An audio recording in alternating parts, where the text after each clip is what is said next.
ঘুমের ওষুধ খেয়ে আত্মহত্যার চেষ্টা, আইসিইউতে সঙ্গীতশিল্পী তানজিব সারোয়ার। সামাজিক যোগাযোগ মাধ্যমে এমন খবর ছড়িয়ে পড়েছে, কয়েকটি পেজ থেকেও একই দাবি করা হয়। গায়কের ব্যবহৃত নম্বরে যোগাযোগের চেষ্টা করা হলে সেটি বন্ধ পাওয়া যায়। পরে বিষয়টি নিয়ে কথা বলেন তার স্ত্রী সাবা সানজিদা রহমান।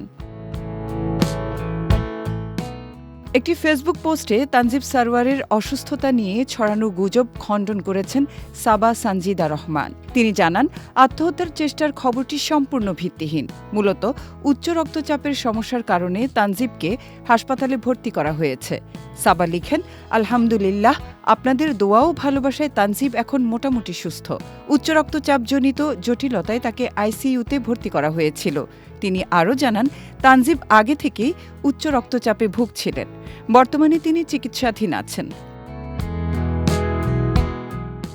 এছাড়া সামাজিক যোগাযোগ মাধ্যমে ছড়িয়ে পড়া খবরকে বিভ্রান্তিকর উল্লেখ করে তানজিবের স্ত্রী বলেন, যে কোনো ধরনের তথ্যের জন্য আপনারা আমাদের সঙ্গে যোগাযোগ করতে পারেন।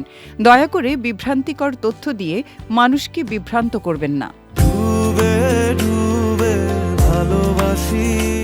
এদিকে দিল আমার, মেঘ মিলন ও গা ছুঁয়ে বলো এর মতো গান গেয়ে ব্যাপক পরিচিতি পান গায়ক, সুরকার ও সঙ্গীত পরিচালক তানজিব সারোয়ার।